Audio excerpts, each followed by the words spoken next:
Good morning guys, welcome back to another episode. So today we are going to be returning to the Mazda. That was the one with the electronic parking brake fault. It's a miserable day outside, so I'm not looking forward to that.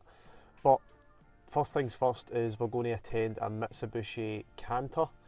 Now this is sort of like I think it's a 3.5 tonne, I believe. So the Topdon Plus and the Topdon X link should, well I say should, they should talk to it, but the garage that it was into that have passed me this job on, their machines would not talk to it, but I believe they're using Snap-on, and I'm pretty sure Snap-on diagnostic tools, whenever I've used them, they've never been that good. So that's the first job that we're going to attend. We've got another couple of bits and bobs to get through before we get to the parking brake fault, but we're going to take these along them anyway, so let's crack on with it. So that's us arrived at this Mitsubishi Fuso, or Canter, whatever you want to call it, and these little things remind me of working on the little 3.5 tonne Isuzus. Very similar in the cab anyway, they look quite similar. So what we've done is we've plugged in a Topdon, and the main aim of these videos now is to not show you, selecting all the different sort of stuff, like going into Mercedes-Benz and selecting Benz Fuso or Mitsubishi Fuso. We're just going to go right into it, and we're going to show you the fault code that it's got, just so that kind of cuts time and we can focus more on the actual testing of the faulty component or components. So what the customer's got is he's got an engine management light on and the DPF warning lights on, and it's saying the DPF is more or less half full. So if you look here, you see the DPF level is sitting around about half, and the engine management light is staying on. Obviously the ignition's just on just now, but when we start it up, the engine management light stays solid. So what we've got here is, if we go into Mitsubishi Fuso, I'll click that top one, just let it do its thing. Try and get the glare. I really need to get the screen anti-glare screen sort of protectors. I've seen Baz was using them, and they are really good for stuff like this. So you can see we've got a fault code there, if you can call that a fault code. It's 520782. Open load error of particulate matter sensor, I take it that is. Both of them are stored at the moment, well, one of them's current. Open load error of PM sensor. So we know that's where we're going to go roughly, but what I'm going to do quickly is just go into OBD mode and see if that gives us a better sort of description. We'll just go into read fault code, and you can see that gives us a better description. P24 Bravo 3-14 particulate matter sensor heater control circuit open circuit / shorted to ground or open. So we know that's what we're going to need to look at, is the PM sensor, and checking a heater circuit, very simple. So what we'll do is we'll locate that sensor, and we'll come back to these once we've located it. So we ended up not having to look far for this fault to see what's, well, not really to see what's a problem, but we know that someone's been in here before. So more or less, you've got your obviously your NOx sensor at the just kind of at the back of the DPF. Then you come to the back of the vehicle. You've also got another NOx sensor there. So NOx sensor A is at the front, NOx sensor B is at the back, and at the back obviously is your particulate matter sensor. Now if I spin these around here, I'll show you what visually I've seen so far. So if you look in here, you can see the PM sensor itself has had a few heat shrinks in its day. I don't know when this has happened. Apparently this hasn't happened while this customer has had ownership of the vehicle. So what I've done is just disconnect the plug, and what you should have there is obviously your CAN high, CAN low, your ground and a power supply. Now what we'll do is we'll check these on camera, we'll load test the powers and grounds just to confirm they're okay, and we'll check the can high and can low with the oscilloscope to keep this video interesting. So hopefully you can see that we've got a load test set up just to your right there, and we're just going to touch the ground, and you can see we have got a good power supply there, so we can rule out the power and ground going to the PM sensor. The next step is just going to be checking the can high and can low. So the scope that I'm going to be using, and I've used in a lot of my videos, is the Milligan.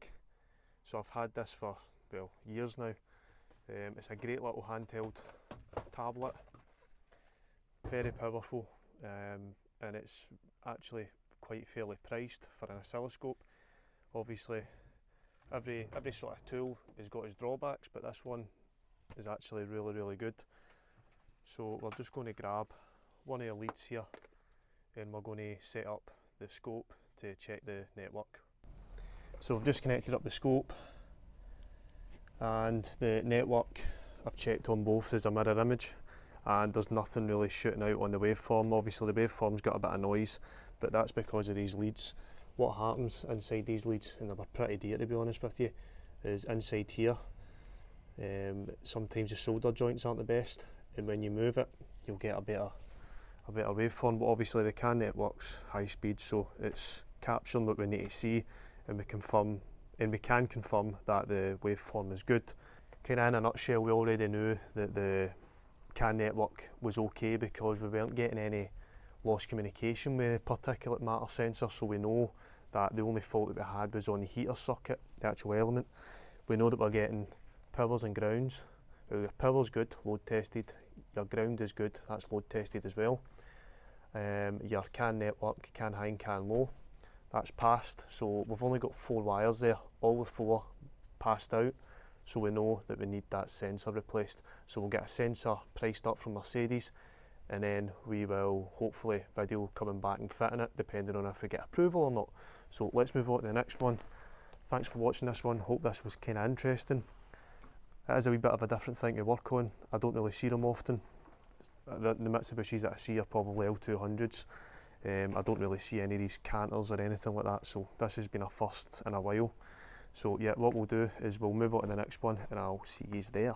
So we're currently outside now, and we're back on this Mazda 6, and I'll show you where the brake is. So to cut a long story short, I'm connected into this white wire here inside where the tailgate, where the harness goes into the actual boot. So you can see on this white wire we've not got any continuity, there's no beep at all. But I mean, this hasn't been me, by the way, this is somebody's been in here before, and luckily enough they've been in here before as well, so they must have known that this was an issue, or they've got this far and not bothered. But if I check the continuity and I pierce the white wire there, I can confirm that the wire's got continuity, so somewhere between there and there is a brake. So we're not going to show us repairing this, we're just going to open up.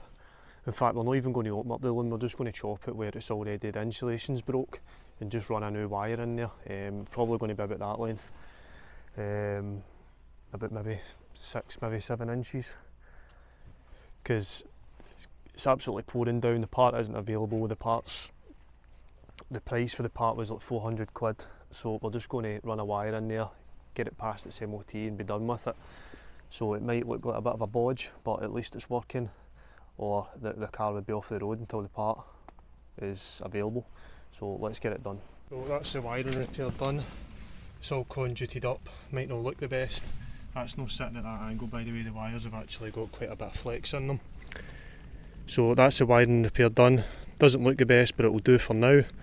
Everything's all taped up, I've conduited everything. So as you can see, I'm soaking. So what I'm going to do is get the wheel back on, I'll show you the fault codes that are all cleared, and we'll just test the handbrake, and that'll be us. So what I'm doing here now is just doing a and it's not a high speed scan because I've got the Phoenix plugged in because of the weather. Just going to do a full system scan. The handbrake is working. We're going to make sure that the caliper and that all works, fault code clears, and get out of this weather because it is absolutely, I mean, I'm drenched. I had wet waterproofs on there and they're still drenched through. So if anybody's got any good recommendations on waterproofs, let me know. But you can see you've got right actuator, continuous memory, 14 volt power system. No, we're not here to deal with that, unfortunately. Right rear wheel speed sensor, which we had unplugged, remember, with the 4-pin connector inside. So we're just going to go through full system clear and we should be good to go. So you can see now the full system has been cleared, nothing else remains. So I'm going to get these in the car next and show you that the handbrake and all the warning lights and that are off.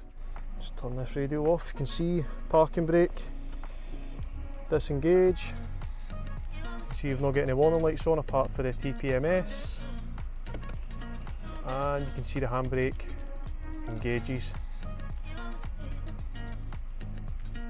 So that's another one fixed. So we're going to move on to the next one. Not sure what it will be, but we'll see you there.